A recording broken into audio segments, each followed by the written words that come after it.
introductions. Yes, my name is Chris, and I play drums. My name is Carolyn, and I'm the lead singer, and I play rhythm guitar. My name is Dave. I play the electric guitar and sing some backup vocals. My name is Afton, and I'm the bassist. Do a bit of backup vocals as well. I also do backup vocals. Excellent. You wrote that in your introduction. So everyone's a vocalist in this band. Yeah. That's true. That's fantastic. There's one main vocalist, but You guys have been around for quite a while. we've been together a long time. Yeah. Afton and I, we're celebrating our 10-year anniversary next winter. Whole decade. No, you're not. Yeah, we've been together since Afton and I have been playing together since 2006. That's correct. And every day I love him more. So that leads me to believe that this is not the first lineup.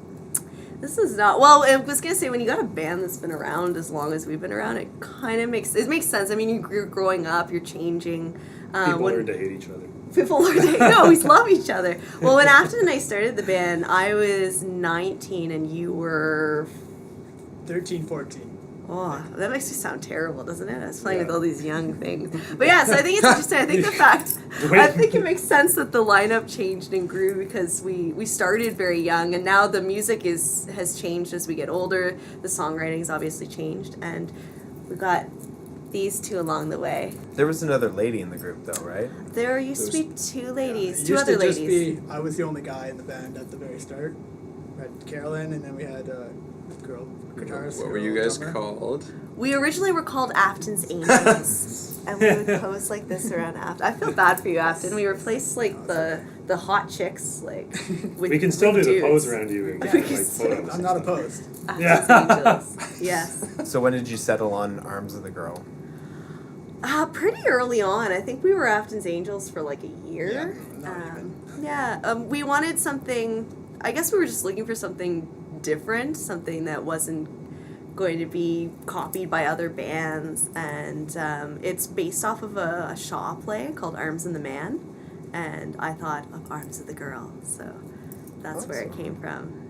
Yeah, so it sounds very artsy and cool, I guess. It's interesting though. The satire Arms and the Man is about love and war. That's the main kind of themes of the play, and so I guess those are universally applicable to music as well. Really, all our songs are about love and war.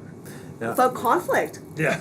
Conflict. you were all professional musicians, and you all teach here at the Nepean School of Music. Mm-hmm. So tell us about that. Like, you guys are all teachers here at this. That's amazing. I took lessons here for about a year and a half.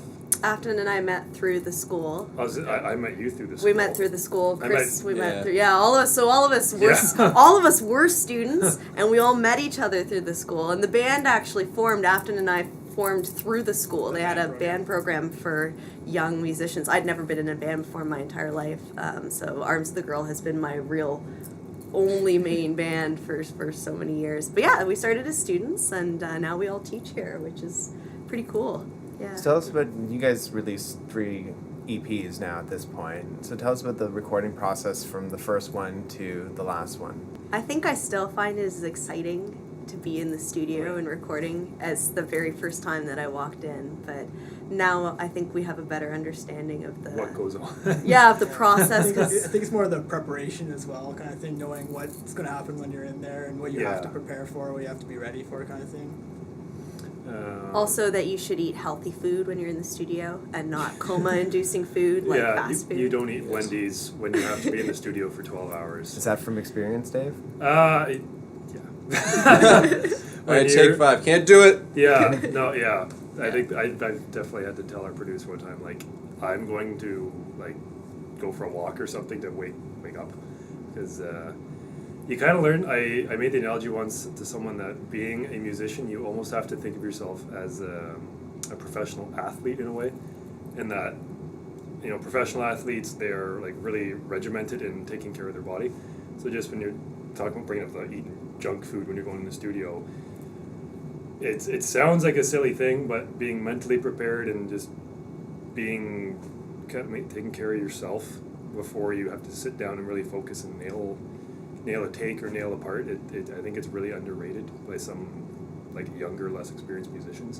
What have you guys used from the Nepean School of Music and your personal experiences and everything to make Arms of the Girl what it is today? I would say, well, certainly songs for me are very much like opening my diary and reading all of my personal thoughts. I exaggerate and I elaborate, but all of the songs are based off of something. So for me, I find it's really neat to look at the songs and see what I was feeling at certain points in my life. The music school really helped me. I never in my life thought I would be a singer. I was not interested in music. In high school, I did singing, but it was like choir or it was to be in musicals because I love to dance. And I was in university. I hated university, and I thought I'd take up guitar just because I wanted to do something for myself because I was really not enjoying being in school. And my guitar teacher told me that I had a good voice, and I thought he was absolutely gorgeous. And I thought, oh, he wants me to sing? Okay, I'll sing. And then he told me you should write songs. I'm like, okay, hot guitar teacher, I'll write some songs. And that's how I started playing music. So God bless the Nepean School music. Other than their hot guitar teachers, I would not be here. Your hot guitar teacher's going to somehow see this now. Oh, I hope he does. Yeah. Do you play in other bands? All four of you? I feel like I should start this. I feel like you should start this, Chris. I Yeah. play in a bunch of other bands. I mentioned a few. I play with Sandy Sky, a country singer, Sleepwalk Plaza, a contemporary pop kind of band. Well, now I don't want to leave any out. I play with Junkyard Symphony, which is, you call that a band? Interactive They came to show? my school when I was in. They came to my school when I was 4. It's kind of cool. I think I was in grade 8 when they came. A to my legacy school. band. Yeah. Yeah, I play in a bunch of other bands too, and it's basically been how I have made my living relatively semi-pro for a while. But yeah, I try to keep very busy with music, original bands, cover bands. Do you do session recording? Yeah, not as much lately, but a few years in 2012 I did like 5 or 6 recordings, played on people's albums and stuff. So I'll do session stuff as well and fill in live. Someone's drummer can't make a gig or something and stuff like that. I just take whatever is out there, basically. Carolyn? ARMS is my main project, but I've done guest stuff with, we used to be Gunslingers. I'm the main girl vocal that they use for that. And then I'll do just random collaborations with friends. If you want me to sing on a track, I'm always happy to do it, that kind of thing. When I first joined Arms of the Girl, I was in another band called The Witness, which was the remnants of my first high school band with friends. But that was, I think that was really only about the first year I was in Arms of the Girl. I'm kind of like Carolyn, like I've got musical friends who all have bands, so I'll go play cover shows with other people. As far as real committed projects, though, this is really my only band. We make you sign a blood oath. It's really, it's very elaborate, exciting. Well, it's not. It's when you're asleep. Yeah. And after, after you've done a lot So of we don't stuff know lately. Yeah, like ARMS is my main project, of course, for this. But I do have I have buddies that we play, kind of do some recording for that, and I also help out. Being a bassist, of course, everyone wants a bassist, so everyone's looking for a bassist, so I help out where I can with a couple other bands there. Like Fake Viper, which they're a metal band there. So back in 2011, you guys were invited to play Blues Fest. Yeah. How was that? Fun. Well, it was awesome. The story how I found it was hilarious because I was still in bed, and my phone rings and it's Carolyn, and I literally like wake up to the call, so I'm super groggy when I'm talking to her, and she's like, "Oh, well, you know, we just got this gig. It's down at LeBreton Flats," and in my head I'm thinking like, where the hell is there to play at LeBreton Flats? And then she gives me a second, and then she's like, "Dave, we got into Blues Fest," and I'm like, "Holy crap!" Like, Blues Fest, yeah, that was so much fun. We played in the Barney Danson Theater, which is just inside the War Museum. If they make you feel like rock stars, 'cause Yeah. we had our own little backstage green room with like fruit platters and like snack trays and stuff like that. They do. I was gonna say they treat their local artists really well. It was really neat for us. We were we were still really young as a band at the Yeah. time, so it was quite a nice experience. It's a bit of a surprise too, actually, because Yeah. that year we'd only played we played a lot of fundraisers, and that's why we ended up thinking that was one of their deciding factors, is the fact that we were giving back to the community and stuff a lot. But we were like, we never played anything that big or got that much publicity, so we're like, wow, this is a huge honor. And who have you played with in Ottawa that you just love playing with and like hitting the bar scenes with?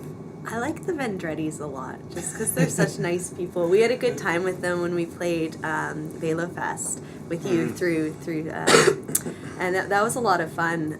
Just because they're just really cool guys. They're such lax guys. And they love music. We like the Power Goats. Yeah. Jamie Douglas has been really generous to us about booking us at James Street Pub, which is the venue that he helps book for. So then they've got a wonderful band.